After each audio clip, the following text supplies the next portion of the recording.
poignant scenes continue to play out as the nation mourns the death of former President George H.W. Bush. Today, 95-year-old Bob Dole, the former senator and one-time presidential candidate, was helped up out of his wheelchair to stand for a moment and salute his fellow World War II veteran. And here is a live look at the Capitol Rotunda now, where the former president is lying in state. A steady stream of mourners has been walking past his casket since the Capitol opened to the public last night.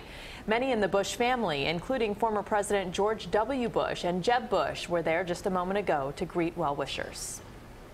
It'd be bad to be the end of an era where you actually care about family and you support one another and you show integrity and compassion and courage instead of what we now reward as a sign of strength now is measured differently. So I hope it's not an end of era.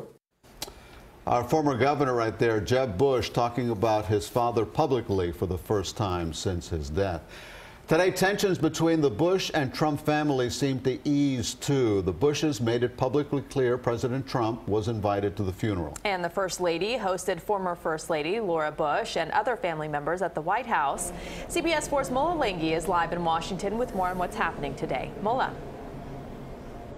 Well, good evening, guys. Yeah, the tributes to the late president continue tonight with hundreds, if not thousands, of people continuing to line up here at the Capitol, braving the cold weather, braving the conditions to pay their respects to the late president. And for many of these people, it is personal. Hundreds of mourners continue to file past the flag-draped casket where President George Herbert Walker Bush is lying in state, some taking a personal view of his time in office. He belongs to the people. He was the most powerful person in the whole world, and he still was so humble and kind. Special groups of mourners also paid their respects, including those affected by the Americans with Disabilities Act, who were joined by Mr. Bush's friend and service dog, Sully.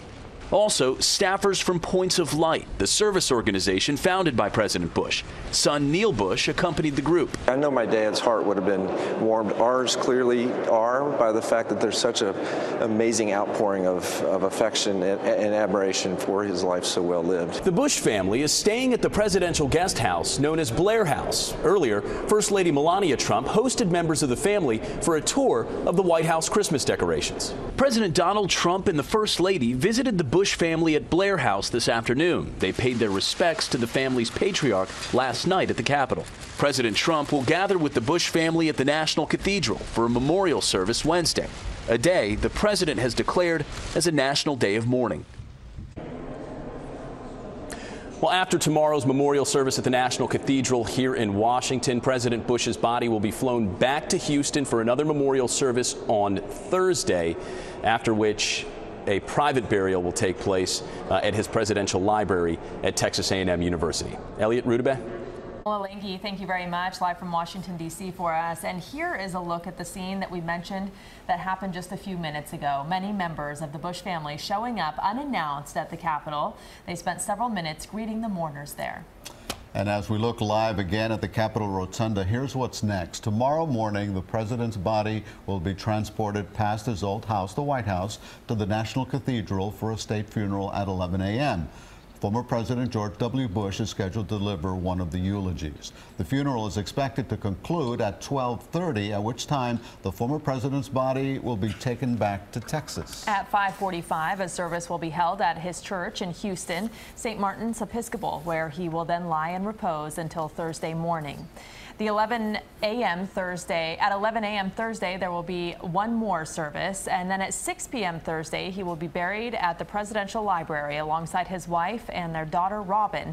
CBS News will bring you live coverage of those events right here on CBS 4.